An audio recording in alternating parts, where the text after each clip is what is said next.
Welcome to the show, The First Generation Mindset. First Generation Mindset is about taking nothing for granted, waking up every day and striving for excellence. First Generation Mindset applies to you if you're the first one in your family to be an entrepreneur, first one to start a business, first one to go to college, first one to be a single parent, or first one, in William's case, to be the one to serving the community. I'm super excited. This morning, I have William Ferguson, currently serving his second term as a councilman for the city I love and live in, city of Sugar Land. William, excited to have you over here today. Good morning, Kunal. How are you? Howdy. Howdy. I was expecting you would wear your cowboy hat. I could have, and I thought it was too much. It's never too much. You're one person full of life, full of energy, and whatever you do is never short of excitement. Good. Thank you. In fact, this past week, I was at a cultural event at a temple, Oh. and there were at least 4,000 or 5,000 people who came in and out all day.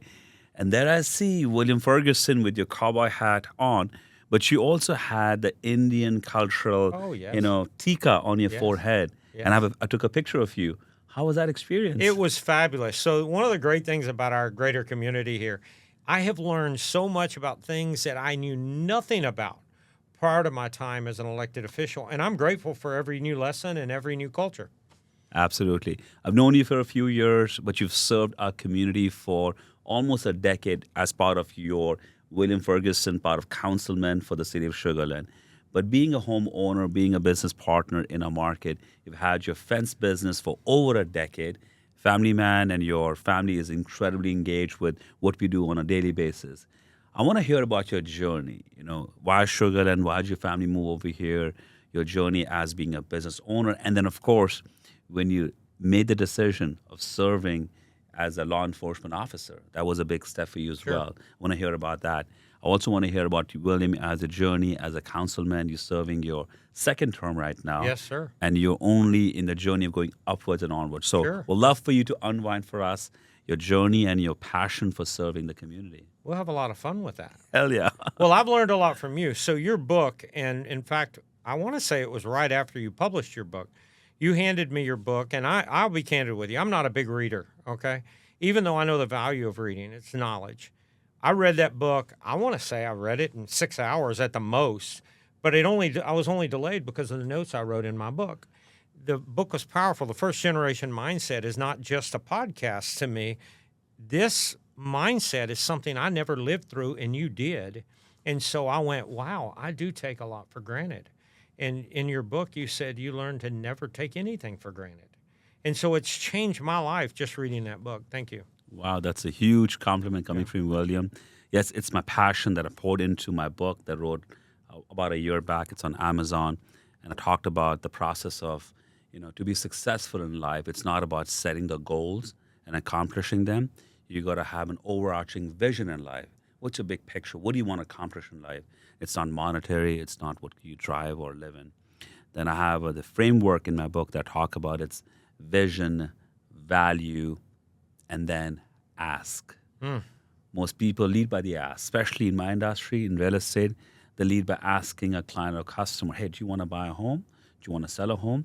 Because they're seeking to earn commission, getting financial success through your decision. My philosophy is, yes, we all have an ask. As a realtor, as a professional, we all have an ask. But if you lead by adding value to your clients and customers, to the market, the ask becomes so much easier to be fulfilled. So it's vision, value, ask. And thanks for bringing it up. Yes, I'm passionate about what I do, but I poured into my book, First Generation Mindset.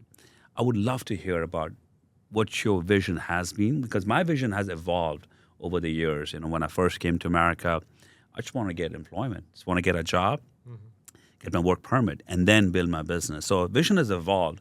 Would you mind sharing with me, William, this morning about your vision in life and how it has evolved over the years? So, unlike your story, because your story is totally different than mine. You came here with little to nothing, alone. I mean, you have an incredible story. My story was I was born and raised in Houston by my mom and my dad, and they took us to Canada. My dad took us up to Canada when I was young, And while I was up there, my dad made new plans with another lady and left my mom and me and my brother and sister in British Columbia, Canada. I was 7 years old or so. And what do you do when you're now in another country and you're a little boy and you don't even know how to say the word schedule correctly in Canada? That's sort of a joke. But what happened is my grandfather and my grandmother were probably the greatest blessings in my life. And they came to Canada, they picked us up, brought us back to Houston. And I was raised to be a servant of the community, a gentleman, a kind warrior and protector of our community by a World War II veteran. A.C. McGee was truly the greatest man in my life. And had my dad not left, I would have never had the opportunity to be raised up by my grandfather. And he passed in 1988. But everything that he was to me still fills my life. And that's why I serve the way I do, honestly, because of A.C. McGee. And I'm just forever grateful to him. So you moved to Houston when you were 7 or under 10 Well, years I was old. born there and came back when I was to 7, Houston. yeah. And are you the oldest sibling? No, I'm the middle, so I'm the little troublemaker. I'm the one that's always antagonizing the other two. I'm the middle. Middle one. So your mom and 2 of your siblings moved back to Houston. Share about your journey. How did you go about your life? What changed for you? Oh, sure. So I was raised in Alief. Actually ended up going to Alief Hastings High School. I'm not a big fan of the Elsick Rams. You all know that by now, I'm sure. But anyhow, I'm just kidding. So they raised us up in Alief. My mother worked her tail off her whole life to provide without child support from my dad. And, it was an incredible story of I could give up or I could follow the role model of my grandfather and just work hard. Now, the key thing that I think you and I are kind of identifying here, there's a couple of roads you can go to earning income. One is you could be like my grandfather. He would work more to earn more, okay? And in our cases, if I may, we develop and grow businesses more in not always time, but in ideas, and we earn more. And it allows other people to grow their ideas and their businesses, and they can earn more. So you really have 2 avenues, and I could have gone my grandfather's way, which I didn't mind doing. I was a police officer for 15 years full-time. I've run businesses now for several years, most of my life, and I just like being an entrepreneur. I like looking back and seeing other families growing in success because of ideas I had years ago that we developed out. So I'm fond of being an entrepreneur, and it just came from making a decision. So I'm going to pick on a book that I think every entrepreneur must read, not should, but must read. And it's Robert Kiyosaki's Rich Dad, Poor Dad. One of the easiest books you'll ever read. But if you're an entrepreneur, you will know it by the age of 7.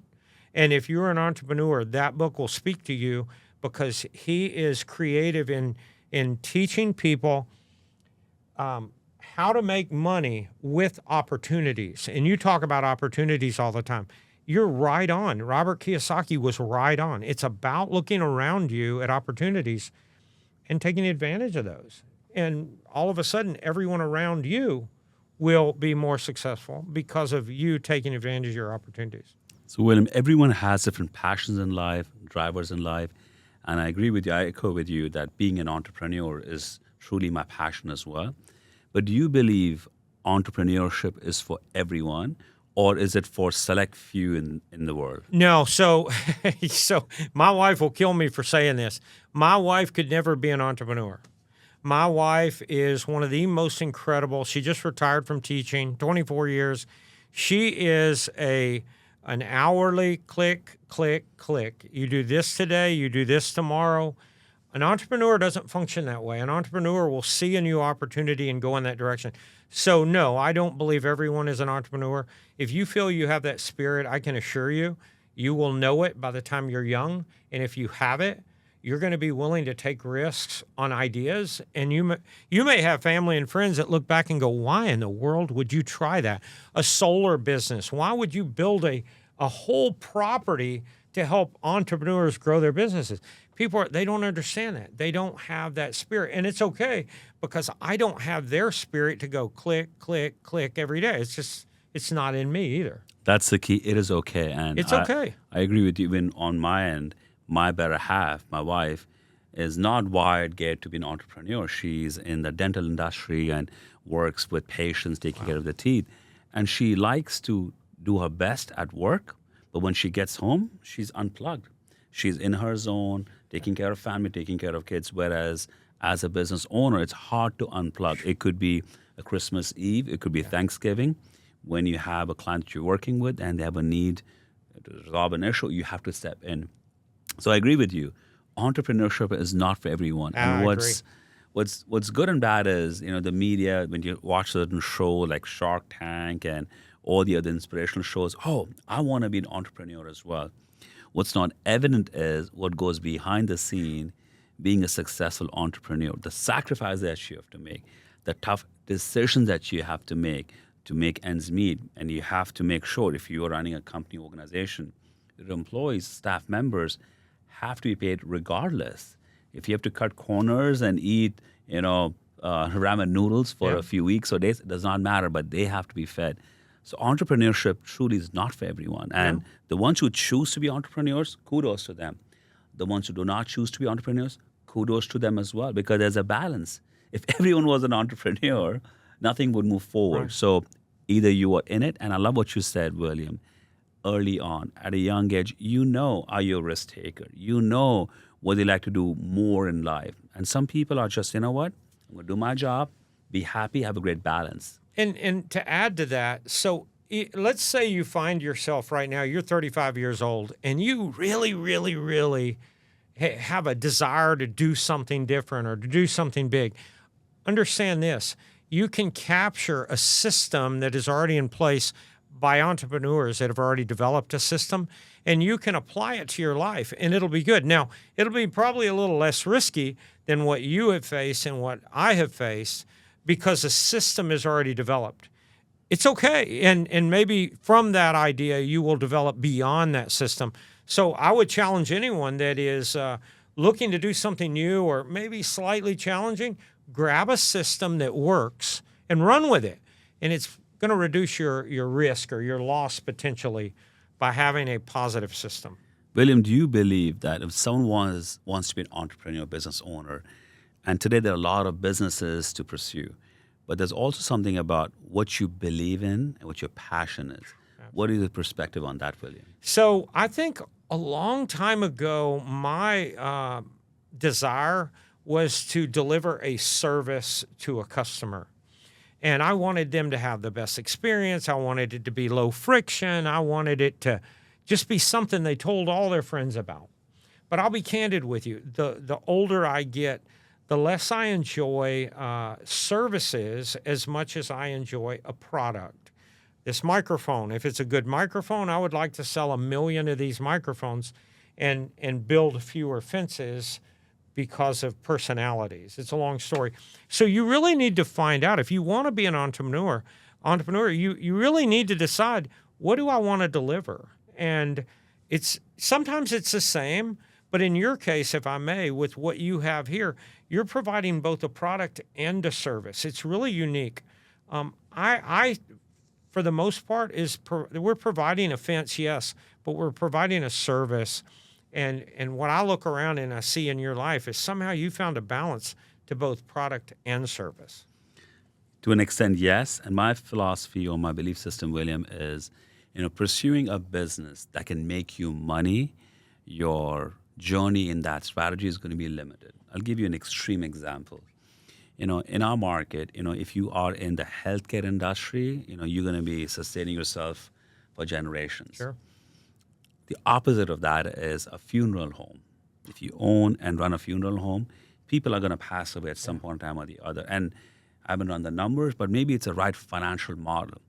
But that's not aligned how I operate. I don't want to be in an environment where people are coming in, being depressed or being sad, someone passed away. I don't care how much money I make. The opposite of that is having an event center. People come to celebrate. People come to have a good time, whether it's milestones, graduation, wedding, whatever. So one of my businesses that I run today is an event center that allows me to bring speakers, coaches, mentors to do training sessions, bring in people to have a celebration over there. That's aligned with how I operate. So for me, it's if I'm passionate about seeing people happy, being excited, that's the line I'll pursue. And then I'll find ways to aligning my business around that. So just pursuing something that can make you money, when you're chasing something just to make money, the money's going to run out, and you're going to lose esteem when the money is not there. I can't tell you how excited I am when I see young families. I have a young man that works for me now. I see this young family growing, and it's growing from an idea I had not too long ago, and it continues to develop out. And I see his success, and I see his growth, and it just multiplies and multiplies. That's the American dream. Love it. It's the American dream that you just touched upon that. I wasn't born in America, and I had to work hard to come to America, to go through the journey from student visa to work permit to green card to citizenship. My two boys, they are blessed. They were born on day one. Welcome to the world. Welcome to America. Here's your American passport. Being American citizen, people take it for granted. Every day. And there are millions of people even today striving, finding a way to get to America, to build something for them and the next generation. So coming to America is not a Kunal decision or my wife's decision. It's a generational decision, because when you make a life over here and potentially change the future of my kids and grandkids. And that's what I believe in, William, where it's a first generation mindset. People who are born here, second, third, fourth generation, they take it for granted. Oh, I'm going to go to college. I'm going to switch my majors. I'm going to take a few years off. If I don't have a job, I'll get unemployment benefits. I'll get food stamps. Yes, those opportunities are there for you when there's a need. But no matter when you came to America, whether it was your grandfather or great-great-great-grandfather, they all came to America with nothing. But they came with a few things. One of them is a vision. One of them is the drive. They never gave up. They would do manual labor to find a way to provide for the immediate family who was with them or send money back to their home country. But second, third, fourth generation, they're born privileged. So my intent is, through my book, through my podcast, potentially reactivate people's first generation mindset. Because taking for granted, you will never understand, appreciate what has been given to you. We don't even appreciate our food. Yes. Our access to food daily. Think about it. Not just our country, not just our freedoms to vote, not just our ability to start a new business and fail and start a new business and succeed. We take for granted our food. Think about it. We take everything for granted. It's a great point, William, and not that I'm against it, but going for meals in a buffet style is not preferred. I don't like that. Because when I see people putting tons and tons of heaps of food on the plate, and then go to the table, eat a few bites, and leave the food aside. Where I come from in India, we are 1.4 billion people. And very early on, my mom and dad instilled certain values in me that, take as much food as you can eat. But if you waste food, there's somebody out there hungry, starving, who has no food to eat. So, yes, you're right. Having food available to us is a privilege. But I just cringe when I go to a restaurant that's serving buffet food and people just eat 2 bites and waste the food. Someone somewhere is potentially dying today without food on the table. So, and not to delve into the government aspect of my life, but it applies there as well. When you see folks that are doing without because of their health, both mental and physical health, because of their situation, do you take for granted all the things that you have and not help them with your little extras? And I think when I read that in this book, you don't take anything for granted. That is probably one of the best lessons I learned from that book. It woke me up because I do, and I have. And so I'm no longer do I do that. Whether I'm on my bicycle or I'm sitting here with you, just think about the beautiful opportunity right now. We're going out across the world on the internet. Just think about that. And honestly, we can afford to do it. We have the time to do it. We're safe to do it. We have the environment to do it. You can't take any of that for granted. So we need to provide a message to the people that's value to them. It's a blessing. I want to switch gears and talk about your journey. In 2020, we had a lot of issues in the market where debunked the police, and you, a law enforcement officer, you made a pledge and you ran to be a councilman, the city I love and live in, Sugar Land, and you won that running. Then you ran for a second term. Your term ends in May 2025. Talk to me, share with me what inspired you, because you had a successful business, entrepreneur, fencing business. You also had your family, but you took time away from day-to-day activities to serve the community, to provide value to our Sugar Land City. Talk to me what got you into it, William. So first for me, I just had people in our community that they know that I'm rather outspoken at times, and I really fear no one, and I fear nothing. God. Because, well, I certainly fear Yes. God always. I mean, that is the final say. You fear him and keep his commands. Absolutely. But here on earth, I fear no one. If you don't like me, I don't care. If you like me, I don't care. What I have in my life is just an inner strength. So with that said, people are saying, hey, you really need to be in our government. And I'm thinking, okay, whatever. And this went on. And finally I said, okay, I'll do it. So in 2020, I mean, it was in the midst of COVID. It was in the midst of all of the uncertainties we had in our community. And then there was an uprising, a confusion. It was a national change of power, president to president. It was a really, really awkward time. And defund the police was the big motivator, the big talk of the time. And as a police officer, I've now been a police officer for 32 years. At the time, I said, you know what? If you don't want to defund the police, put a police officer on city council. And I got to tell you, they did. They did in a big way. A race that should have cost me over $30,000 to run, a race that should have required I had more relationships in place. I won by over 5,100 votes. I gained more votes when I was told. I gained more votes in a contested council race than there's ever been gained. And I did it with, I think it was $3,400 of my own money. And all I did was appeal to everyone. If you want law and order, put a police officer in council. And wow, did they ever. And so here I am, my second run, or my run for re-election. I won by 84%. The gentleman that ran, he's a nice guy, but people are looking for law and order in their lives. That's one of the top three things I believe everybody wants. They want to be safe, they want opportunities, and they want to be respected. And safe is always the first one. It is. In fact, I worked for an oil and gas company, Transocean, and I was in the Health and Safety Department, HSC, and I would go to these offshore rigs to do operational safety audits. It's a complex environment. It's high stress. On the oil rig, they work 24/7. They have 2 shifts, and I would go in to do audits. My primary role to make sure things are done correctly and safely. You could be drilling oil and making a lot of money, but one small mistake can lead to a big disaster. Changes everything. So going back to when you ran and you won effectively and had a lot of success, what were the first few things you believed in and did as a change to our city of Sugar Land as a councilman? You mind sharing that? Wow. So, when you get into government for the first time, I can just about guarantee your expectations are not, they're not accurate. I got in there thinking I could change the world, just like anyone would. I'm going to change the world. But what you soon realize, and I'm speaking to city government, is you are 1 vote of 7.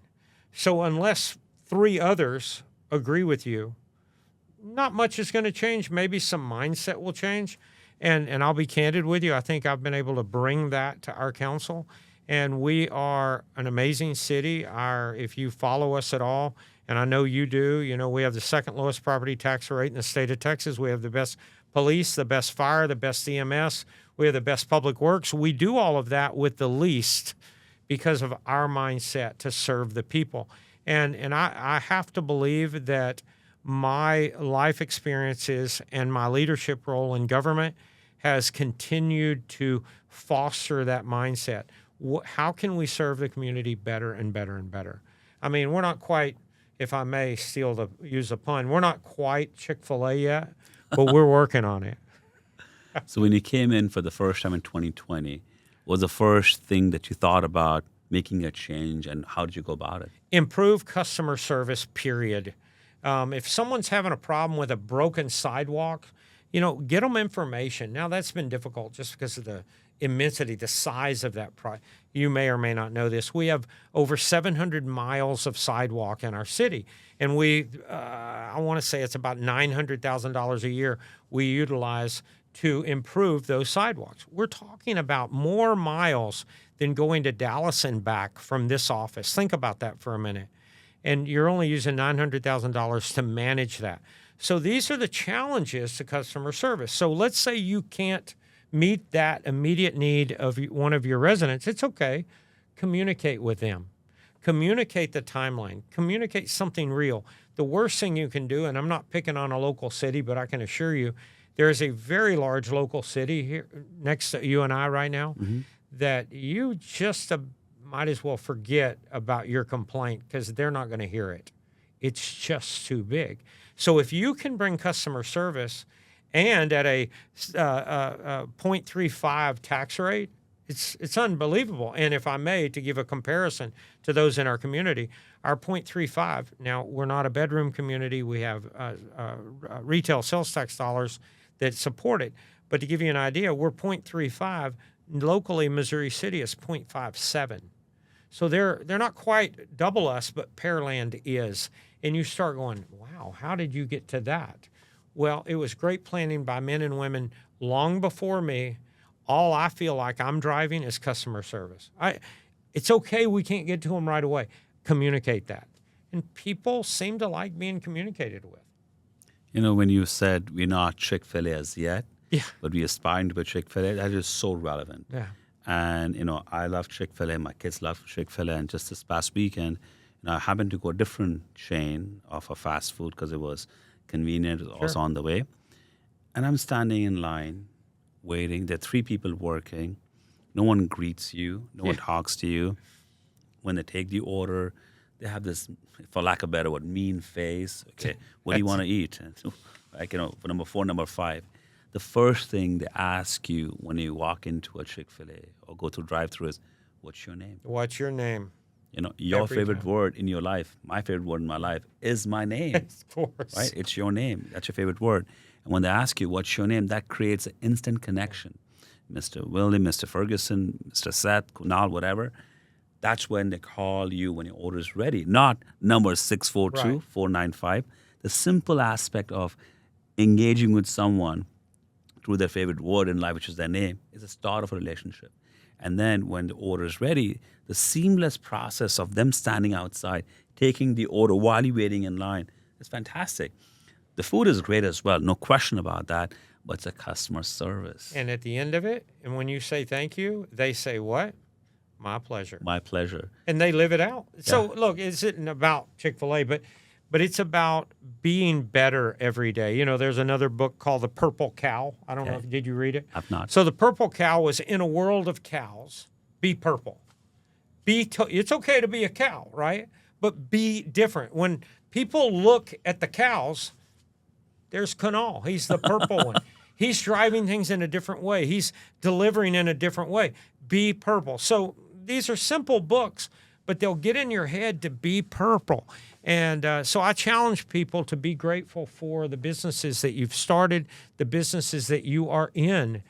But sometimes it's just simply being grateful produces better customer service. I am grateful you have chosen me as your realtor. You have chosen me as your fence builder.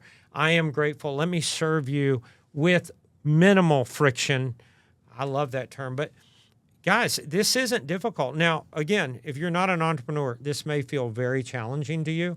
But as an entrepreneur, you will find yourself at 1:30 in the morning going, you know what? I could have communicated better. It happens all the time to me. You're so right over there. I have different apps I use for my business. And when I send a notification to one of my team members, it pings them or creates a notification. But if I do not put the @ it just stacks up over there. And our understanding is that when you get to work the next day, check the messages that you may have received the previous day or previous night, and we'll talk about them in our daily standing operations meeting. And it could be 4 o'clock in the morning. I may be fast asleep, and I, in my trance of state of mind, and I remember something. Oh, you know what? We forgot to do this, or here's a plan of action for tomorrow. I just go in and notify my team. But communication is key. It's your client, customers, your own team members. If there's breakdown in communication, everything breaks down. And so I agree with you. So getting back to government real quick. So I believe that our city is moving in the direction, and they're not just starting. They've been doing this for some time. We're moving in the direction of incredible customer service in spite of budgetary limitations.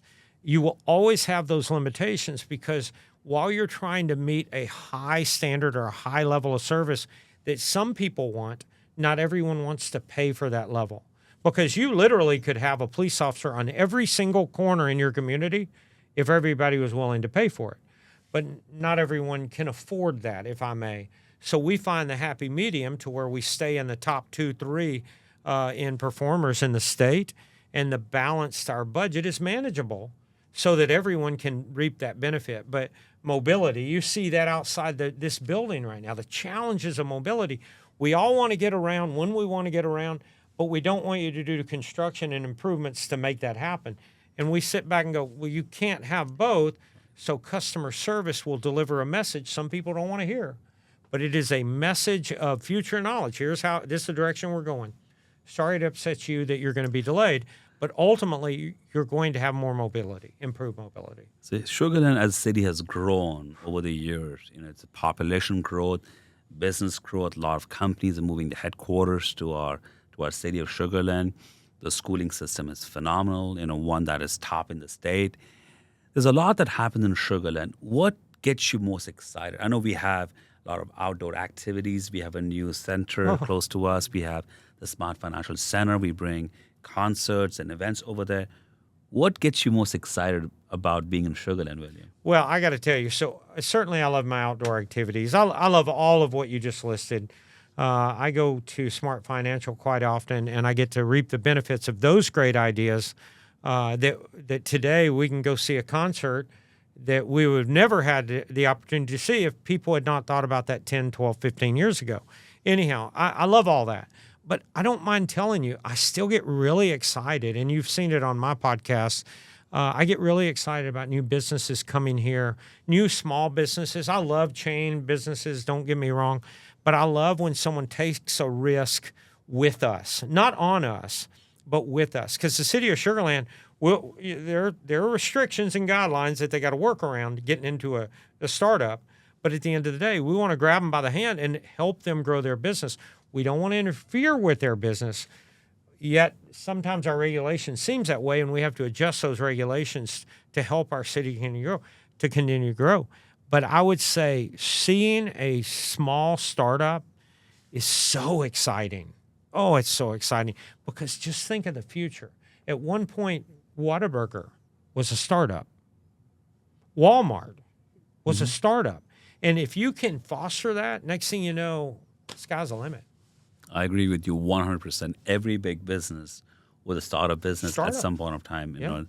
Billions of people are on Facebook today. That's it. But not too long ago, it was a startup business, started in a dorm, and now look at it. Yeah. So what gets me excited, especially through what I'm bringing to the market, is provide an environment, a space for local business owners, startup business owners to come, thrive, connect, exchange ideas, exchange business, and bring the excellence to Houston, to Sugar Land, to Fort Bend County. It has to start somewhere. All we can do as a councilman, as a local business owner, is to provide the opportunity, environment, and space to thrive. So every month, William, we do a entrepreneur mixer, and it's coming up in the next few weeks as well. And last month, a lot of new business owners came in. We partnered with the Chamber of Commerce, and the members came in. And there was this family, and they're in the second generation business, and they have a flowering business in the market. And I was talking to the son, and the parents were there, and they've been in this business for decades. And they want to grow, and they want to put to a point where it's easier for the son to oversee the business growth. And coming in, the conversation I had with them was, again, what mama did, what daddy did to start the business was fantastic. But what can we do to help you scale the business up? Again, instilling that first generation mindset. Gotta start. And people just forget about that. So I love the fact that city of Sugar Land is thriving, not from known branded, Walmarts and Sam's Club. We have them as well, but the small business owners who believe in themselves, believe in providing for the community, who join So us. to the consumer, because I love everything you just said, but to the consumer, this is my challenge for you. As you look around in your community and you see a void, maybe you are hoping for a different style of restaurant or a different style of retail or entertainment. You see a void. There are going to be people, entrepreneurs like Kunal and all of our friends that are going to say, I want to fill that void. But my challenge to you as a consumer is you need to go into that entertainment, that restaurant. You need to go into that venue, and you need to help them grow their business. Otherwise, you're just going to see a gap in the market. And I see it all around us. Especially social media is notorious for this. They'll get on social media and they'll say, well, I don't like that business. Well, that's not helping this guy or girl. And it may be a restaurant they don't prefer or a retailer they don't prefer. But at the end of the day, without them being there, for example, we have a new dollar store right down the road. And not everyone wanted it, okay? Well, the reason it's there was a void. And so if you will go in there and you can help them grow their business in a new direction or whatever. But what happens is social media today, they will look at your business and they'll go, we don't like X, Kunal. We don't like his hair, right? We don't like your hair. We're not going to help you. Next thing you know, you go to a new community to start your business. That's what entrepreneurs do. So if someone wants to build their community up, you got to go to the florist. You got to go to the baker. You got to go to the new place in your community to help them grow. Otherwise, you have a void unnecessarily.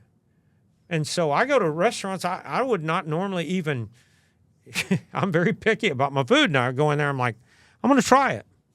They deserve that. They're trying their best. So I challenge the consumer to think about the power they have voting with their dollars, if I may. So 100% agree. That's why, as a family, when you go out, unless my kids are driving the decision, which the choices are different. Right. But as a family, when you go out, we try to pick places to eat which are mom and pop restaurants or not a name brand chain.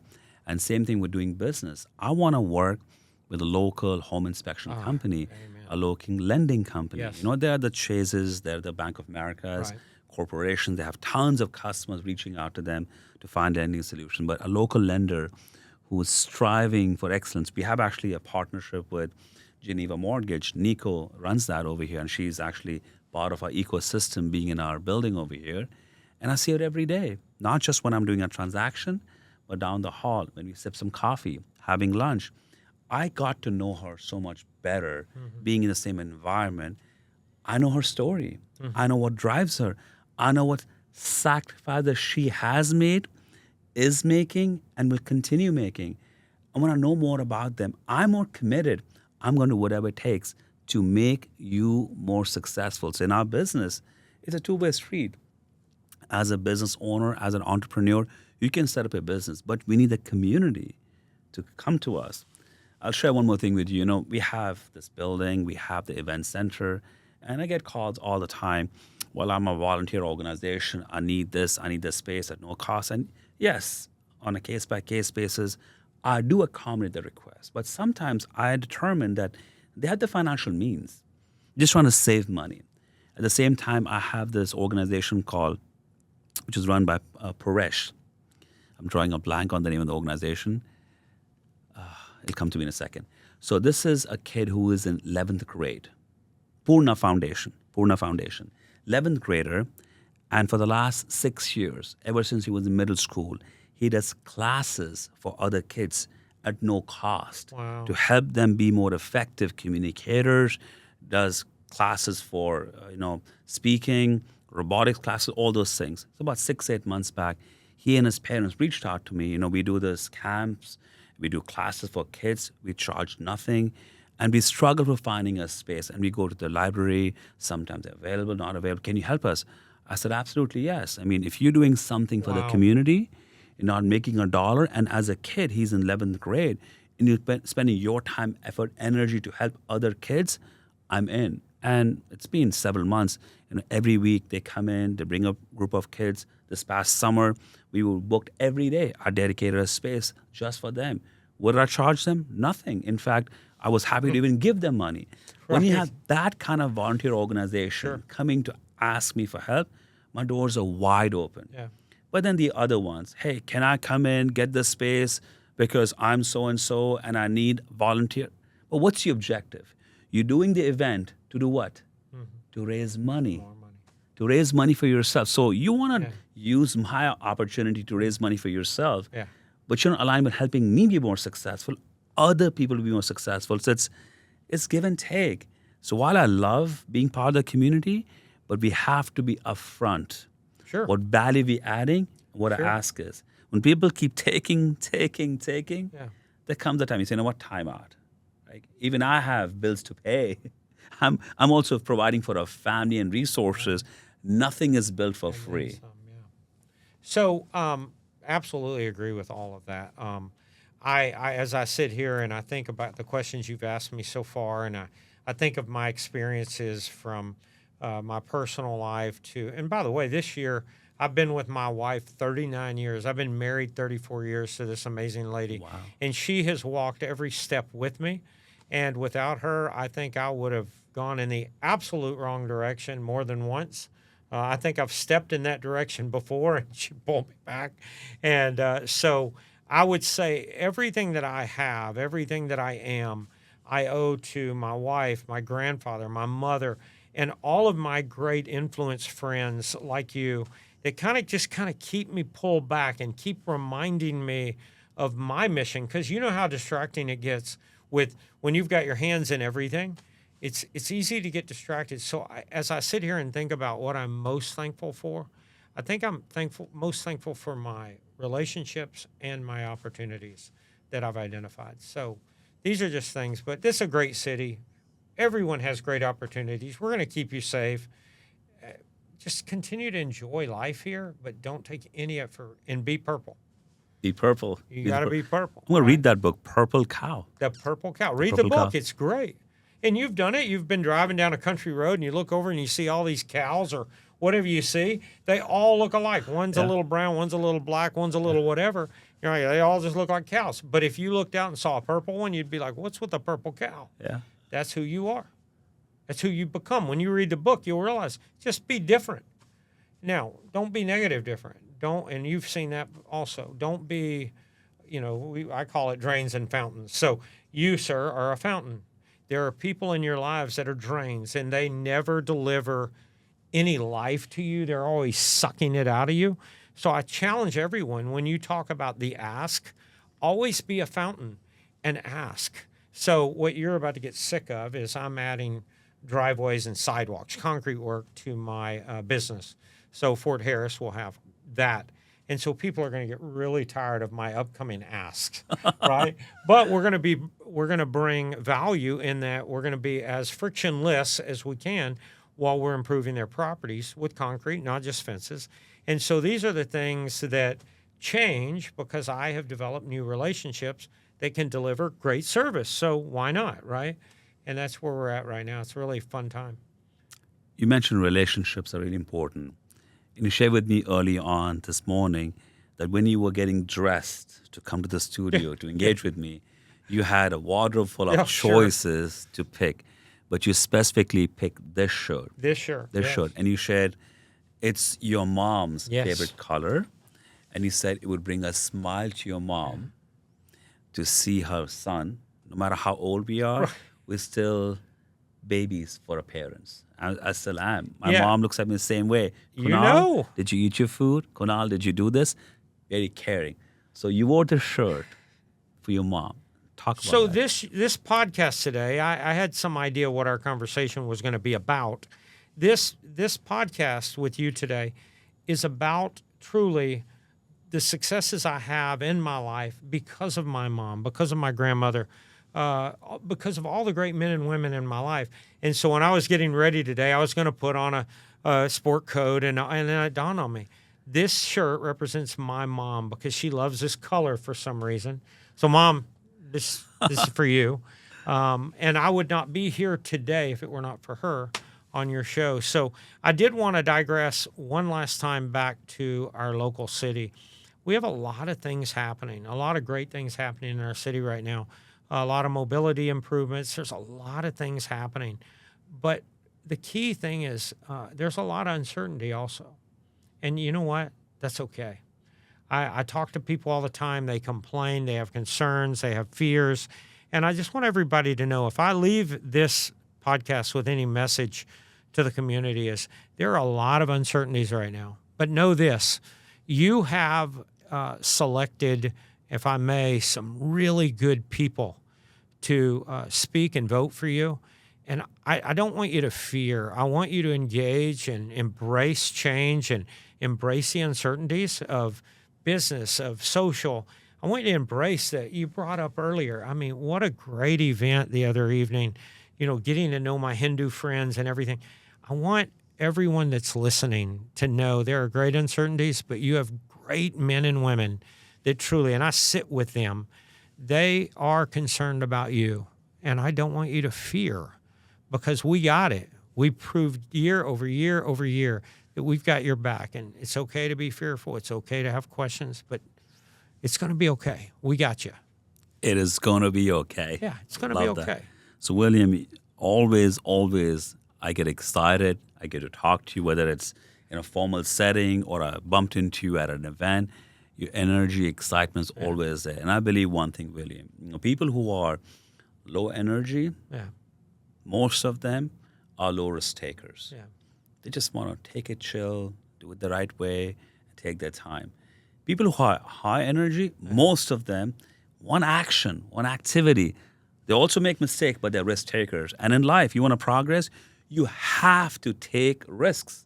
You have to take the plunge, and you have to make some tough decisions. So this energy level excitement equates to someone's commitment and excitement doing something and being a risk taker. What are your thoughts on that? So I'm going to say this, and I hope this becomes one of my highlight points. You ready for this? I am. My biggest concern right now in America, if I may, my biggest concern in America is we have far too many weak and indecisive men.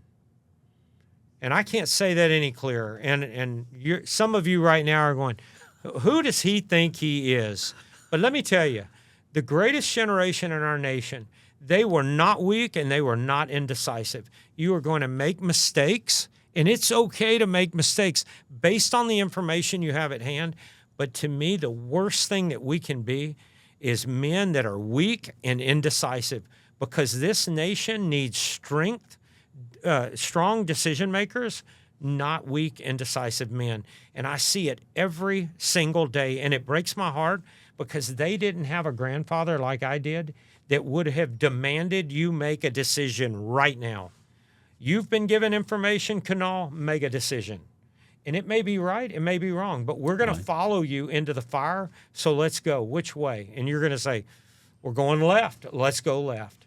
And we're running out of those men. You're so right. You actually hit a great point, which is very close to my heart, where if I ask someone to make a decision, it could be as simple as, where do you want to go eat, or what do you want to do today?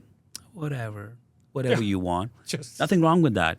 And they say that to be compliant, not to ruffle our feathers, but they miss out being effective. That's it. In the decision-making power. Amen. And every day, you and I have to make decisions. Not about who do you fire, who do you hire, but it could be a simple decision that longer you take, the more time you're spending on it, you miss out on an opportunity. Most decisions are made not based on getting 100% information, but based on, at best, being 60 to 70% informed. When you make that decision at 70% information, there's a risk factor of 25, 30%, but that allows you to get ahead of the curve. If all decisions had to be made based on 100% information, nobody would get ahead. Never. Nobody would get ahead. Never. Because information is always going to be limited. So I love what you said. There is place for indecisiveness, If you want to move forward as a country, as a state, as a city, you have to be decisive. Right or wrong, make the damn decision and stand behind it. I didn't say that, but I 100% agree with that. So if I may, and part of this is a painful part of making a decision. It's called accountability, right? So let's say you decide we're going left, and we get over there, and that was a bad decision, right? We look at you and go, okay, where are we going now? You're going to say, no, let's go right, right? It's okay to make a wrong decision, especially to the young folks out there. If you're listening, it's okay to make a wrong decision right now. Guess what? You can recover from it. The older you get like me, you can't make as many bad decisions, recover from them. So I would simply say, if you look at your family right now, Kunal, if you look at your family and your family is, if I may, healthy, if your family is positive, if your family is going in the right direction, you ready for this? It's probably because you made some good decisions. But watch this. If you look at your family and they're weak, they're going in the wrong day, their health is bad, whatever your measuring tool is, I want you to also say that's on me as the leader of your family. You and your wife, you guys, as you lead, you see your situation's out of control. Maybe you've not led real well. Turn it around. Start leading in a better direction.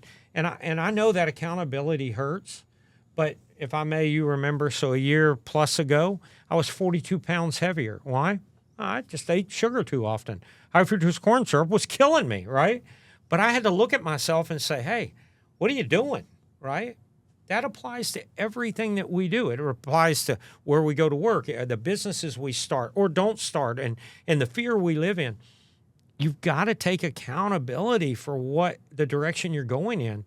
And I just see it every single day. And I'm not picking on the ladies right now, okay? Because if I picked on the ladies, if I may, okay, and they're going to hate me for this one.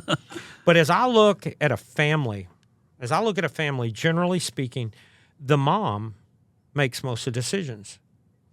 Like it or not, guys, it's the way it is. Because honestly, with kids, they're really good at it, okay?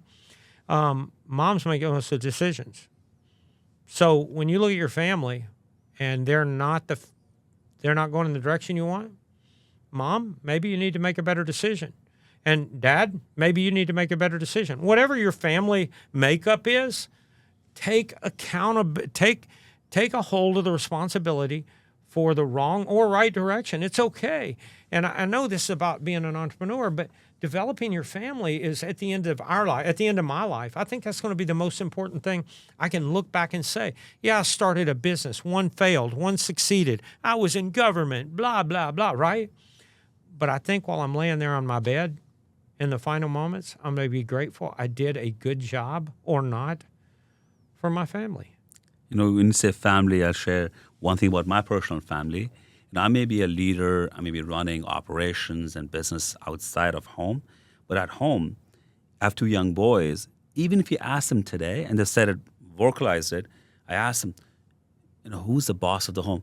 Mama is, right? By all means, because mama spends the most time That's it. with their kids, nurturing them, taking care of them, and she portrays she's making decisions, which is correct.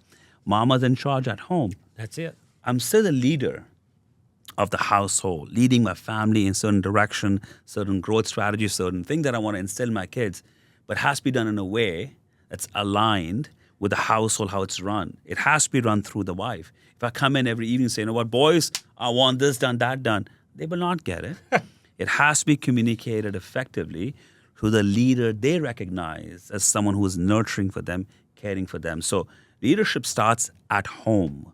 How are you leading a family? And you don't have to be a general at home, be the tough cookie. No, you could be a passive dad, you could be a passive mom. Figure out who's going to lead the pack at home, the husband or the wife, the mom or the dad. And the other person needs to come around and project success, project growth or leadership through the other spouse. In my household, it's my wife. Mm-hmm. She runs the whole household. And she is deserving for that because she loves and cares for the kids. And I've met her. Yeah. Hey, so I want to add, something just dawned on me while you were sharing that thought. Every single one of you, if you're watching this right now, every single one of you is relevant. Every decision you make is relevant. It affects all of us. I would almost say every decision is like a domino. You make a decision to go left or right, it's going to affect many, many other people. That's okay. Your decision's relevant. Don't ever think you're not relevant. I think that's when it gets dangerous. When you think that your life, your decisions, your moment is not relevant, I think you got a problem. Because here's a community of 120,000 people just in Sugar Land, not counting Houston, Missouri City, and everything else. You're relevant. Every single decision you make. So when you flip that domino decision, you're going to affect thousands of other decisions down the road. Every decision is relevant, and every one of you is relevant.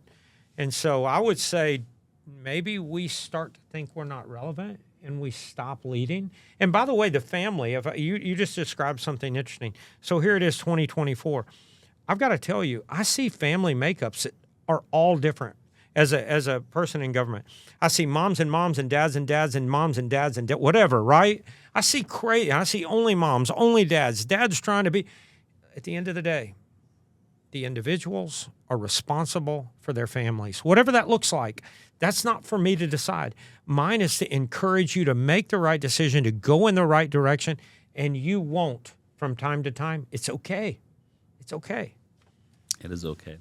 William, I can be talking to you for hours and hours and hours. We can digress on a topic and go deep down. But what I really got out of our discussion today is while your passion is being a servant of the community, but started off when you were just 7 years old. Oh, yeah. Life-changing event with your biological dad leaving you, and your grandparents came to get your family, get your mom, get your siblings from Canada to Houston, start the family all over again, build a life around that. And he was an inspiration for you. And what you saw him do day to day was make decisions, right? That was something instilled in you without you knowing, you being tutored or trained about it. And that's become who you are. You're a man who makes decisions and stands behind them. Not that you get, blocked about, I said right, so you got to go right. No. If you go right, go in that direction, take certain steps. If these are missteps, you will pivot back and find another way. You're not stubborn, but making decisions is a key aspect for us to be successful. No matter where we are at, city of Sugar Land, Fort Bend County, Texas, or America. Yeah. Be decisive and stand behind your decision. That was a key takeaway I got from a discussion today. Well, you've been a key takeaway from me for over a year that I've known you, and I've loved every minute. I would say this, so as it pertains to my life, there are things that I decide for William. I want to go play golf. I want to, whatever, right? Those are William decisions, right? But when I'm thinking about my family or my community, it stops being about me. And I'm going to give you an example. Right down the street, First Colony Boulevard at Soldier Field, our city recently approved a roundabout to go in there. And it's all public knowledge. You can come to the meetings, whatever. But the reason I bring it up is the decision by council was made to put a roundabout there related to traffic data and also growth of our city. But think about something for a minute, and you'll understand where I'm going with this. 99 and 90 are under reconstruction. 59 is under reconstruction. University is under expansion. They're about to have to close First Colony Boulevard at Soldier Field for 2.5 months. Think about how many times you drive down First Colony Boulevard to Highway 6. All the time. 2.5 months is going to be closed. Wow. Now, why would that decision be made? Well, there's growth. This is what we were given. Now make a decision. And council made a decision. We're going in that direction. It's going to be uncomfortable. It's going to be frustrating. It's going to be so annoying for 2.5 months. Yeah. But when it's open, everybody's going to go, wow. We can get around better. It's safer, blah, blah, blah. So sometimes the decisions you make are absolutely not popular. But why are they being made? One, they're not for me. I certainly don't want it closed for 2.5 months, but they're for us. It's not for me. It's for us. So when you get into the mindset of I'm making decisions today for me, us, them, everybody, it changes everything. But you cannot freeze. You have to make a decision. And Kunal, you already know that. Look, if I may, I can look at your history and I can tell you the direction you're going in the future. Because I get you already. I get the growth path that you're on. I've read your book. I get it. You're going to make a decision to go forward similar to the one you made in the past. And so what if you don't ever make decisions in the past? I have no idea where someone's going. Right. And I'm like, start making a decision. You are relevant. And if you're stuck in an age where you don't think you're relevant, I'll be candid with you. You must not like accountability, or you just don't have self-value. And I believe you do. I believe you're valuable, and I believe our community needs you, and I need you to engage our community. And some of our decisions will not be popular with you, but they're not for us. It's not for me. They're for us. So I'll leave it on that. I apologize for ranting. That's not a rant. That's a great, great closing statement. Yeah. William, it's always a blessing. I get energized. The rest of my day is going to Yeah. be fired up just listening to you talk and share your passion. Always, always a blessing. Thanks for making time. I know you have packed schedule all the time. Things that you do for your own business, for your family, and for the city of Sugar Great Land. city, yeah. Our favorite city in the whole wide world. Great city. And next year, May of 2025, I may be running for mayor. That's what I'm talking about. You know why? Tell me. Our mayor, Joe Zimmerman, has served our city well, and he has been consistent and he has been strong. He is a great decision maker. We need to continue that. And so that decision's really close to being made. I'm only telling you that because these are not easy decisions to make. They affect me, they affect us, they affect my wife, they affect everything. But these are the kind of decisions that we all need to be making for our community. If you're the right person, you need to run. If you're the wrong person, you need to step back and support the right person. I tell people, these are the tough decisions every day. Make them. It's okay. It's okay. We're wrong. Just keep going in a better direction. It's okay. Believe in I yourself. got your back. And make the And decision. don't take anything for granted. Never. William, thank you so much for your time today. It was always, always engaging. Thank you. Thank you so much. Thank you.